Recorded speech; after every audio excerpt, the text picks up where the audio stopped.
What's up, you guys? This is Adam Gillespie with Rancid and Sweaty Calves coming at you with yet another video. And in this one, I'm going to be covering something regarding the abysmal Secret Invasion TV show that was recently put out by Marvel on the Disney Plus platform. For those of you who don't know, the show just ended with its season finale, which basically made some little 90-pound Emilia Clarke look-alike on the show, who was actually played by Emilia Clarke. I'm just using the look-alike because of the scrolls, no pun intended. They gave Emilia Clarke's character, Gaia, literally every power in the MCU because of DNA stuff. I mean, it makes no sense. She got DNA from like every superpower, which resulted in her getting superpowered rings, magic, a bunch of other crazy stuff. She got Groot's powers, which doesn't make any sense, as people have said, because he's a freaking tree. I don't know how you can really use tree DNA to... I mean, maybe, I don't know, whatever, it doesn't matter. Nevertheless, the show was garbage. And you know what was stupid was that people probably could have accepted Gaia getting all those powers. I'm going off on a little tangent here. People probably could have accepted that Gaia got those powers if she earned it. But no, it was literally just handed to her. It was the most annoying bullcrap in the world. That's what people don't like, is when things are just handed to people. And of course, this is a Secret Invasion show, not the Gaia show. So why is it that Gaia gets the main antagonist fight scene at the end of the show? Give it to the main character, Nick Fury. It's that simple. It really is. I don't know why people are making it this complicated, but they are. Nevertheless, Marvel's Secret Invasion director admits he does not care about the series' poor fan reception. And his quote here is it our job to fulfill their expectations or to tell the story we're telling? It's your job to fulfill the fans' expectations, buddy. That's the whole purpose. That's the whole purpose of being in entertainment. You make something that fans are going to like, or else you're not going to make any money. That's kind of how this goes. I mean, I don't really have to read the rest of the article. I could just go on a tangent about that for the next 30 minutes. But let's go ahead and get into the article, shall we? Despite the resoundingly negative response to the Skrull-based series, Marvel's Secret Invasion director Ali Selim, I don't know how to pronounce that name, okay, has admitted that he does not feel bad about the show's poor reception, particularly because he believes the devoted, even rabid nature of the franchise's fan base does not lend itself to productive discussions around its various entries. No, it does. Because people are telling you what to do, and you're ignoring them the entire time, and everything they've told you to do would save your freaking franchise, okay? Between its Jake Skywalkering of Samuel L. Jackson's Nick Fury. Oh yeah, that's another thing. Before I go any further, Nick Fury is apparently a pencil pusher who got all of his notoriety based off of a lie that he was a secret spy. Super secret, amazing super spy. When in reality, he was just using Skrulls to get information that no one else could get. And he was catapulted to the top and the upper ranks of S.H.I.E.L.D. even though he didn't deserve it at all. Apparently, at least that's what this show is claiming. Nick Fury rode the backs of people that he basically held a bomb over by saying, yeah, I'll find you a home, but you have to work for me. That's the most bullcrap thing I think I've ever heard. Especially since all the Skrulls left Earth at the end of the Captain Marvel movie. Oh, man, everything sucks in this show. Its introduction of Emilia Clarke's Gaia is the literal strongest MCU hero ever, and its absolute wasting of the original eponymous. I don't even know how to say that word. It's a great comic book, that's what they're saying.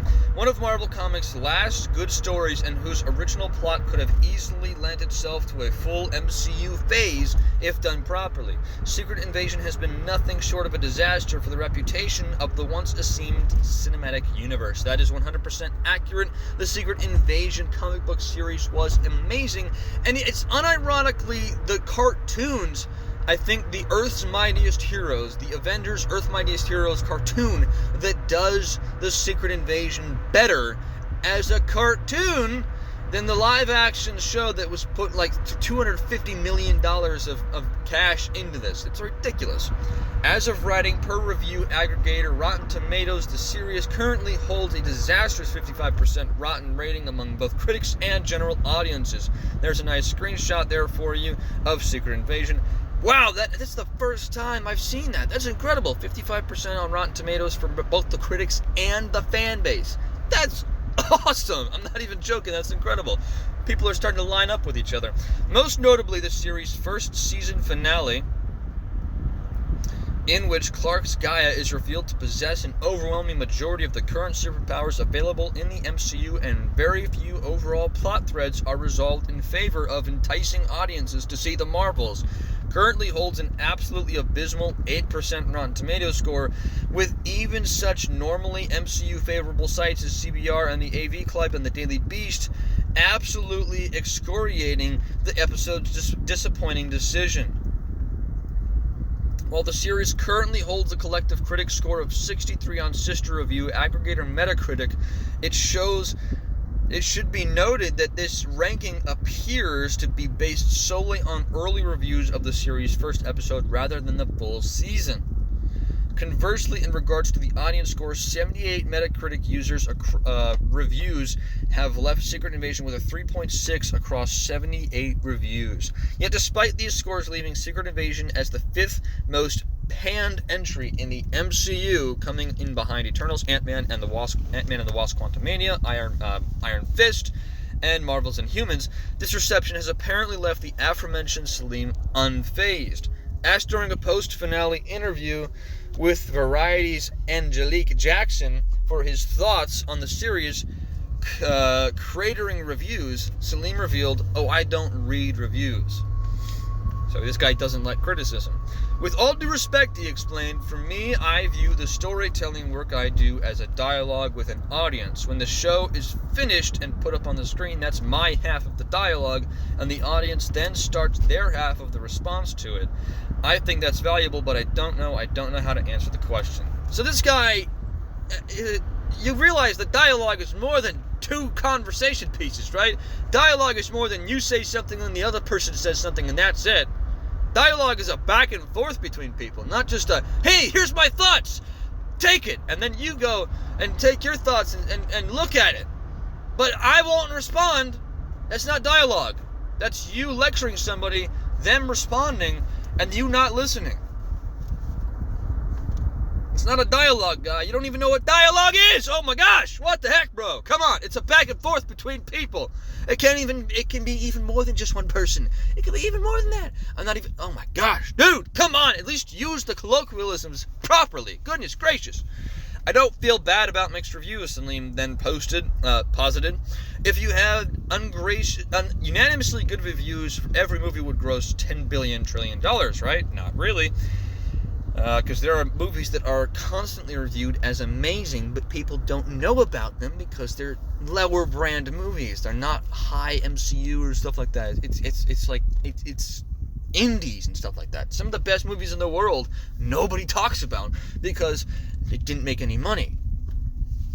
Projects resonate with different people at different times for different reasons, and Marvel has a very devoted, even rabid fan base who have expectations, and when their expectations aren't fulfilled, they move in the other direction. They give it a thumbs down, the director concluded. I don't know, is it our job to fulfill their expectations or to tell the story that we're telling? So it's a tricky thing. I would love it if everybody loved it, but I also don't have that expectation myself, so I feel great about the response to it. This guy has no idea what it means to be in show business. You are writing for the fan base to give it their approval. The whole reason why you have this opportunity in the first place is because other people wrote something that the fan base approved of. You wouldn't be in the position you are right now unless people liked the stuff that came before it. You can't just write something, it suck, and then people tell you it suck, and you say, oh well, I'm moving on to the next thing, like that one. No, people aren't going to.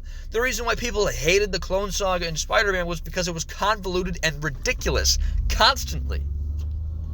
And it just made everything stupid in the entirety of the comic book series. It was so dumb. But then, they course-corrected and avoided talking about it ever since then, until Gwen Stacy has new spider people, and they basically redid the same story over again because they had no ideas to go along with, and nobody likes those either, because nobody likes the Miles Morales or Gwen Stacy spider characters either. Nobody likes them because they're not Peter Parker, they're not Spider-Man. The same thing goes for Secret Invasion. It was a great comic book series, and it was a great adaptation on the cartoon show. At least as far as I can remember, I haven't watched the cartoon in a while, that this MCU version completely botched the opportunity to use. Secret Invasion is a botched opportunity. Seriously, it's terrible. It's terrible. And the fans are telling you, hey, guy, you should probably make something good, because if you don't, we're not going to watch the next things. People have been flowing out of the audience of the MCU movies for a long time now. The MCU was a giant, so it's taking a while for the fans to give up on it, just like it took a while for the fans to give up on Star Wars. But look at Star Wars, that's a dead brand. Star Trek is a dead brand. Marvel and DC are heading towards being dead brands because nobody wants to watch movies and TV shows from these companies that are completely trashing the source material and telling people to like it because it's the characters. Or at least it's the characters in name only. Seriously, guy. It is your job as a creative, it is your job as someone who is in the entertainment industry to make sure the fans are satisfied. It is not the fans' job to be satisfied by your material. It is your job to satisfy the fans. It is that freaking simple. This is why the mainstream media outlets are falling apart, because they think they have some sort of entitlement towards success when they have done nothing to deserve it. And it's only going to get worse for them because they can't swallow their freaking pride. And I can't wait for it to get worse for them, because that just means they're going to wonder, why is this happening? It's not, we've done nothing wrong. No, you have. And the fans have been telling you you've been doing something wrong for a while, but you have ignored them because you think they're little peons. The fans are the reason why you have your power and notoriety to begin with, okay? That is 100% accurate. You don't get to say that the fans have to adhere to your belief. That the fans have to listen to what I'm saying and enjoy it. No. You have to make the fans enjoy what it is. You have to make something worth enjoying. It's that simple.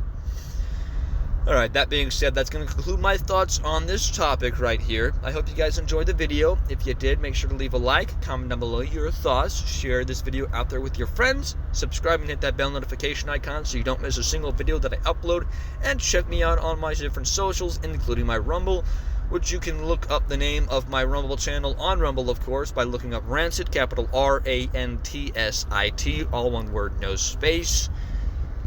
Alright, that's going to do it for the video. I hope you guys have a great day and a great rest of the week.